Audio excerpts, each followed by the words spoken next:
मातृशक्ति की जागृति से ही समाज का उत्थान। जगदीश भाई जी कहते हैं, परिवार समाज की सबसे बड़ी इकाई है। परिवार अविभक्त हो या विभक्त, उनकी आंतरिक रीति नीति, सामाजिक व्यवहार और उसकी जीवन पद्धति का स्वरूप उस परिवार की प्रमुख महिला के संस्कारों से प्रतिबिंबित और निर्मित होता है। परिवार के छोटे से बड़े तक को संस्कारों से प्रोक्षित करने का प्रयत्न व परोक्ष दायित्व परिवार की प्रमुख मातृशक्ति पर आ पड़ता है।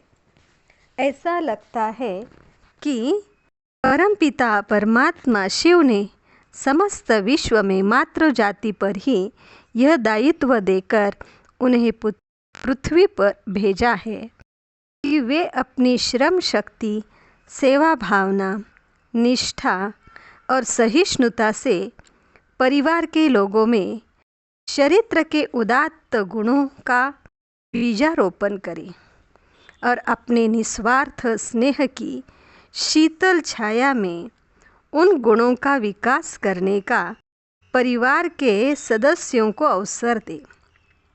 मातृशक्ति और मातृजाति ने अपने अंतर्मन की दृढ़ निष्ठा और संकल्प शक्ति से जहाँ जहाँ स्वयं अपने उदात्त गुणों की स्थापना की है और परिवारों में जहाँ उनका व्यावहारिक कार्यान्वयन किया है, वहाँ वहाँ उस परिवार के छोटे बड़े सभी लोगों में श्रेष्ठ गुणों का निरंतर विकास हुआ है।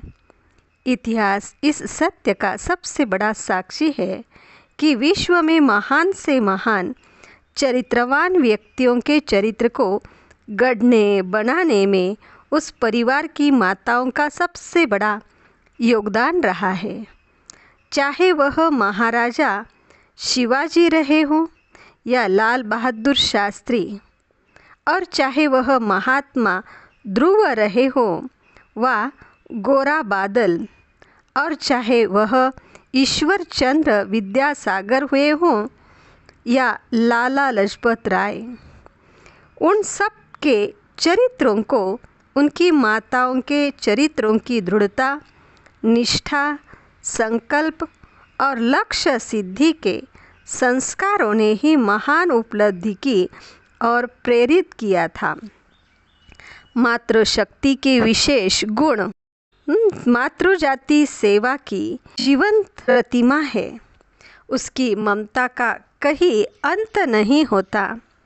उसके पास सबके कल्याण की कामना है। वह किसी का अहित नहीं सोचती। स्वयं उसका व्यक्तिगत हित और उसका व्यक्तिगत स्वार्थ परिवार में नगण्य हो जाता है और अपने व्यक्तिगत सुख और स्वार्थ की भावना को त्याग कर जो परिवार के मंगल और हित के लिए निस्वार्थ भाव से समर्पित है, उस माता का चरित्र सर्वजनहिताय एक आदर्श चरित्र है।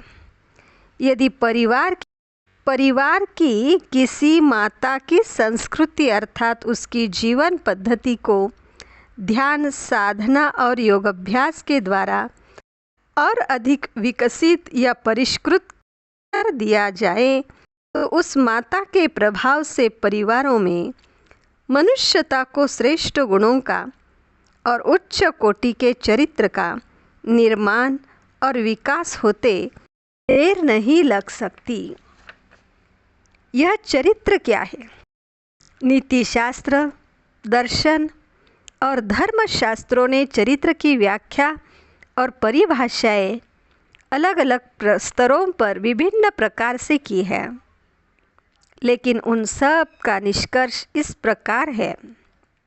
एक व्यक्ति अपनी समस्त व्यक्तिगत आदतों पर अपना पूरा नियंत्रण रखे।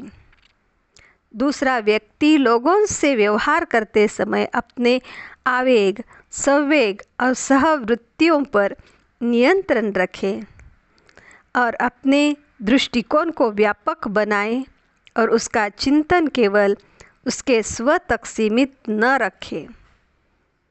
तीसरा, व्यक्ति किसी भी प्रक्रिया पर अपने भीतर उठने वाली प्रतिक्रिया को संतुलित रखे। चरित्र निर्माण के कार्य में माताओं का स्थान व्यक्ति की व्यक्तिगत आदतों में प्रातः बाह्य काल में उठने से लेकर रात्रि के सोने तक की सभी व्यक्तिगत आदतों का समावेश होता जाता है। व्यक्ति की आदतों में संयम नियम को प्रधानता दी जाए और आदतों में निष्ठा, विनय, नियमितता, अनुशासन, दृढ़ता, पवित्रता, उच्चता, संपूर्णता और श्रमशीलता और उदारता का समावेश किया जाए तो व्यक्ति के व्यक्तित्व का उच्च स्तर पर निर्माण होता है। किसी भी परिवार की माताएं यदि स्वयं अपने साथ थोड़ी सी निर्भय होकर अपनी आदतों में अनुशासन, श्रमशीलता, नियमितता और पवित्रता को स्थान देना शुरू कर दे तो केवल वातावरण के प्रभाव से ये संस्कार सारे परिवार के सभी छोटे बड़ों में अंकुरित और विकसित होते देर नहीं लगा सकते। ग्रह संचालिकाएं यदि इन संस्कारों से मंडित हो तो वे शक्ति के साथ अर्थात दृढ़ निश्चय पूर्वक परिवार के लोगों से इन नियमों का पालन करवाने की परंपराएं डाल सकती है। व्यक्ति के चरित्र का दूसरा पहलू है किसी दूसरे व्यक्ति या समाज के साथ संपर्क के समय किया जाने वाला उसका व्यवहार। विनयशीलता इस पक्ष का आधार है। व्यक्तियों में तो अहम भाव, देह अभिमान, ईर्ष्या, द्वेष, आवेश, उत्तेजना और असहिष्णुता भरे हुए हैं और भावनाओं के इन तारों को थोड़ा सा भी स्पर्श मिलते ही ये सब विकार एक साथ झंझना उठते हैं। लेकिन चरित्रवान व्यक्ति वही है जो लोक व्यवहार में अपनी इन आसुरी वृत्तियों को पूरी तरह से नियंत्रण में रखे और कैसी भी परिस्थिति में अपने आप को संवेग और उत्तेजना से प्रभावित न होने दे, न अपने में हीनता, क्षुद्रता या लघुता का भाव अनुभव करे और न अपनी आवेशपूर्ण अहंकारी वृत्तियों से दूसरों को नीचा दिखाने का प्रयत्न करे और स्वयं केंद्रित होकर अपनी स्वार्थ पूर्ति में निम्नतम स्तर पर न उतर आए। व्यक्ति अपने में सहिष्णुता के गुणों को विकसित करे और छल कपट, द्वेष और ईर्ष्या जैसे दुर्गुणों से मुक्त होकर प्रत्येक विषय पर एक सत्यनिष्ठ की तरह न्याय संगत और तर्क संगत हो तरीके से व्यवहार करें।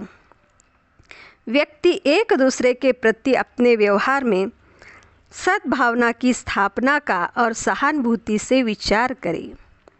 परिवार की माताओं पर ही यह दायित्व भी आकर पड़ता है कि वे स्वयं अपने उदात्त चरित्र और आदर्श व्यवहार से घर के सभी लोगों में निस्वार्थ कर्म, विनय, सद्भावना, सहानुभूति और समता की भावना को विकसित करें और खुली आँखों से घर के छोटे से बड़े तक सभी के पारस्परिक व्यवहार को देखें, परखें और उन्हें उचित दिशा बोध दें।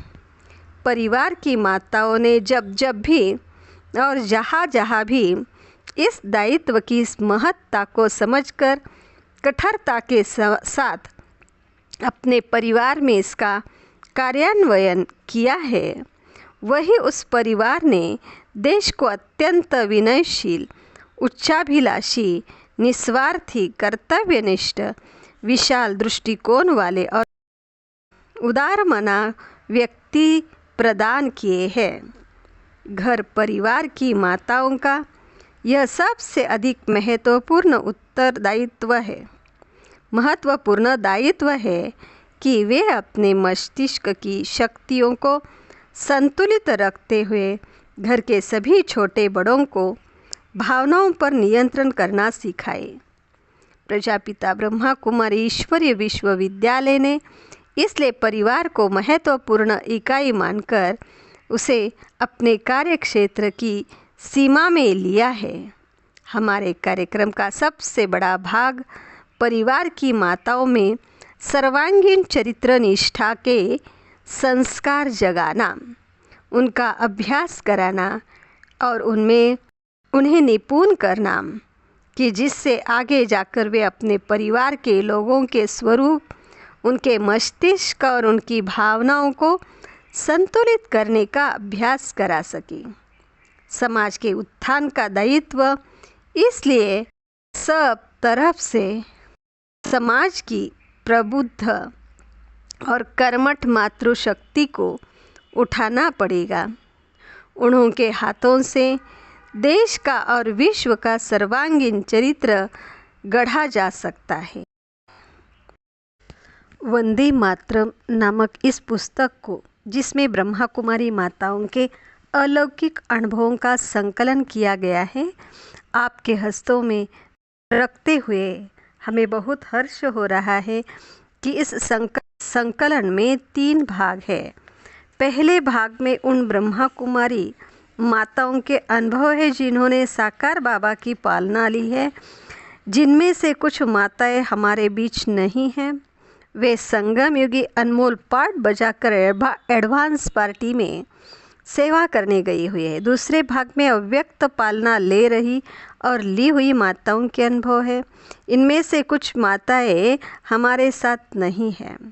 उनके अनुभवों को जो अच्छी तरह जानते हैं अथवा उन्होंने उनकी अलौकिक पालना ली है, उन द्वारा प्राप्त किया गया है।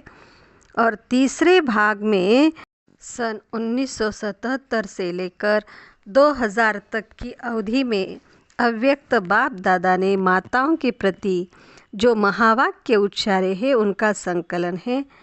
अगर यह संकलन आपके पुरुषार्थ को तीव्र करने में, ईश्वरीय ज्ञान और ईश्वरीय कार्य के प्रति निश्चय और विश्वास अटूट, अचल और स्थिर करने में किंचित मात्र भी सहायक बना, तो संकलनकर्ता अपने को धन्य मानेंगे।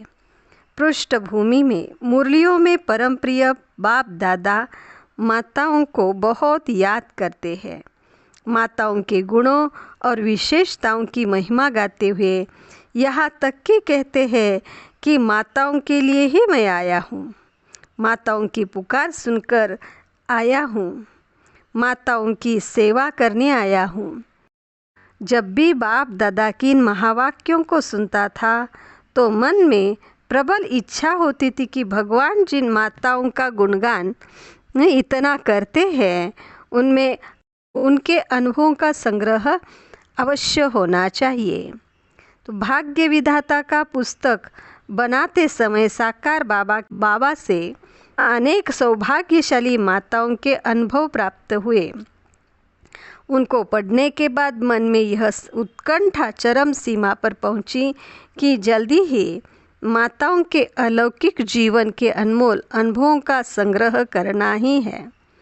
इस अनुसार अनेक वरिष्ठ दादियों और माताओं से मिलने का और अनुभव संग्रह करने का कार्य आरंभ हो गया। माताओं का अनन्य प्यार की उस प्यार को निभाने के लिए, पति और परिवार वालों के बंधनों को तोड़ने के लिए, असहनीय कष्टों को हंसते हंसते सहन करने की, इस धर्म युद्ध अर्थात सच्चे स्वतंत्रता संग्राम में प्रेम और सत्य रूपी शास्त्रों से विजय पाने की उनकी ये अलौकिक और आध्यात्मिक कहानियाँ बहुत अद्भुत और रोचक और प्रेरणादायी है। प्रभु प्रेम, प्रभु प्राप्ति, पवित्र जीवन और आध्यात्मिक साधना के लिए तरह तरह के अत्याचारों को खुशी खुशी से सहने वाली और वीरता के साथ सामना करने वाली माताओं ने आखिर यह सिद्ध करके दिखाया कि नारी अबला नहीं है, परंतु वह धर्म, पवित्रता, प्रेम, श्रद्धा, दृढ़ता और आध्यात्मिक शक्ति का प्रतिरूप है। और वह आध्यात्मिक क्रांति की कमांडर बन, सहस्र नर नारियों की प्रेरणा स्तोत्र बन, भोगी जीवन को योगी जीवन और दुखी जीवन को सुखी जीवन बना सकती है। इसमें ऐसी माताओं के भी अनुभव संकलित है जिनको उनके पति ही इस मार्ग पर चलाने के निमित्त बने और सदा सहयोगी बन साथ साथ चले। कई ऐसे अनुभव भी है कि माताओं ने ईश्वरीय ज्ञान और राजयोग सीखकर पति का जीवन परिवर्तित किया। ऐसे पतियों ने माना है कि मेरी पत्नी ही मेरी गुरु है, मार्गदर्शक है। इनमें ऐसी माताओं की भी जीवन कहानियाँ हैं जिन्होंने अपने पूरे खानदान को ही आध्यात्मिक पथ पर चला दिया। ऐसी विश्व कल्याणी माताओं को नमो नमः। ऐसी माताएं मुझे मिली जिन्होंने बहुत अच्छे अच्छे अनुभव किए हैं, परंतु बताना नहीं चाहती। कई माताओं ने बताए भी, लेकिन प्रकाशित करने से मना भी किया, क्योंकि वे गुप्त रहना चाहती है। ऐसी गुप्त गामिनी माताओं का कृतज्ञता भरा प्रणाम। माताओं के इन अनुभवों को पढ़कर आपके दिल से अवश्य ही ये शब्द निकलेंगे कि हे माता, तू धन्य है। तेरे त्याग, तपस्या और प्रभु प्रेम ने ही विनाश से थामा है और तेरी इस आध्यात्मिक साधना और ईश्वरीय सेवा से ही विश्व अवश्य स्वर्ग बनेगा। हे माँ, तुझे सलाम। शिव शक्ति भारत माताओं की जय। सशक्त और सभ्य समाज के निर्माण में माताओं की देन बहुत ऊंची भी है और गणनीय भी है। भारत के इतिहास का अवलोकन करते हैं तो यह स्पष्ट ज्ञात होता है कि डूबते हुए परिवारों को, गिरते हुए समाज को पतन की ओर जाते हुए देश को बचाने में और उत्थान की ओर ले जाने में माताओं का योगदान सदा ही अग्रगण्य रहा है। वर्तमान समय चल रहे विश्व परिवर्तन के इस महान कार्य के लिए परमपिता परमात्मा ने माताओं को ही मुख्य रूप में निमित्त बनाया है। इनके द्वारा ही संपूर्ण पवित्रता, सुख, शांति संपन्न विश्व की स्थापना कराई जा रही है। आज भारत और विदेशों में कुल 3,92,887 माताएं इस ईश्वरीय विश्वविद्यालय की विद्यार्थी हैं, अर्थात राजयोग की साध्वियाँ हैं। वे सब घर परिवार में रहते हुए लौकिक कर्तव्यों को निभाते हुए ईश्वरीय ज्ञान तथा राजयोग का अध्ययन और अभ्यास कर रही है। यह कोई छोटी बात नहीं है। इन माताओं ने ही निमित्त बनकर काम, क्रोध, लोभ, मोह, अहंकार, ईर्ष्या, द्वेष की दलदल में डूबी हुई अनेक स्त्रियों को तथा पुरुषों को आध्यात्मिक ज्ञान और राजयोग की शिक्षा देकर योगी और पवित्र बनाया है और बना रही है। अनेकों के मन और परिवार में शांति, पवित्रता और प्रेम का वातावरण स्थापित किया है और कर भी रही है। इन शिव शक्ति भारत माताओं को सादर प्रणाम। मातृ देवो भव। भारत प्राचीन काल से ही नारी को सम्मान और ऊंचा स्थान देता आया है। नारी को माता के आसन पर उपस्थित कर इस रहस्य का उद्घाटन किया गया है। नारी मानव की वंदनीय एवं पूजनीय है। मानव धर्म शास्त्र में कहा गया है कि माता का गौरव उपाध्याय से 10 लाख गुना, आचार्य से लाख गुना और पिता से 1000 गुना बढ़कर है। श्रुति भी घोषणा करती है कि मातृदेवो भव, अर्थात माता को परमात्मा का रूप मानो। इस घोषणा ने माताओं की आराधना का विधान प्रकट किया है। इसी का बेहद और व्यापक रूप है एवं व्यापक रूप है नारी कुल की आराधना। अर्थात समाज में दुष्ट पुत्र मिल जाता है परंतु दुष्ट माता कभी नहीं मिल सकती। भारत में नारी को सदा देवी के रूप में ही देखा जाता है। आज तक भी भारतीय समाज में नारी को श्री लक्ष्मी माना जाता है। जब भी घर में बहू आती है तो उसको घर की लक्ष्मी कहा जाता है। यहाँ तक कि स्त्री को अपने जन्म स्थान पिता का घर और कर्म स्थान पति का घर, इन दोनों जहानों का उद्धार करने वाली कन्या माना जाता है। कालाय तस्मै नमः। परंतु काल चक्र के घूमते घूमते आज ऐसा समय आ पहुंचा है कि समाज में पुरुष की प्रधानता बलशाली हो चुकी है। पुरुष स्त्री को अबला समझने लगा है। गृहिणी ग्रह मुच्यते, गृहिणी ग्रह के लिए शोभा कहकर उसको घर की दासी बना दिया है। स्त्री को अपने नियंत्रण में रखने के लिए पुरुष ने धर्म ग्रंथों और धर्म शास्त्रों के नाम से लिख डाला है। पिता रक्षति कामोरे, भर्ता रक्षति यौवने। रक्षन्ति अर्थात बाल्यावस्था में पिता, युवावस्था में पति और वृद्धावस्था में पुत्र रक्षा करते हैं। अतः स्वतंत्रता के लिए स्त्री योग्य नहीं है। यहाँ तक कि धार्मिक, आर्थिक और मनोकामनाओं की पूर्ति के विषय में भी स्त्री को पूर्ण स्वतंत्र, परतंत्र और गुलाम बना दिया गया। पुरुष उसको घरवाली की उपाधि देने लगा, संतान की उत्पत्ति करने वाला यंत्र मानने लगा। स्त्री बुद्धि प्रलयनकारी कहने लगा।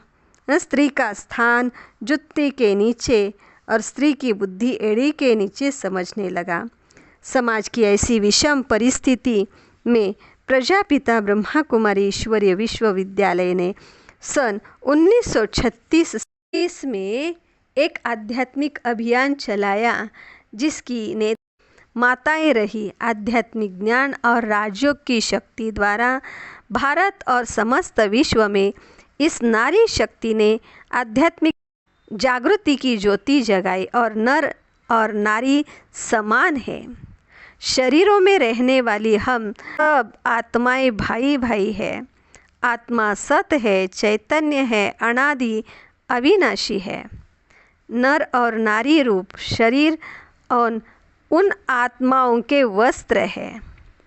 जो आत्मा नर शरीर धारण करती है उसको पुरुष कहते हैं। नर शरीर को छोड़कर जब नारी शरीर धारण करती है तो उसको स्त्री कहते हैं। इसलिए स्त्री पुरुष में भेदभाव नहीं होना चाहिए।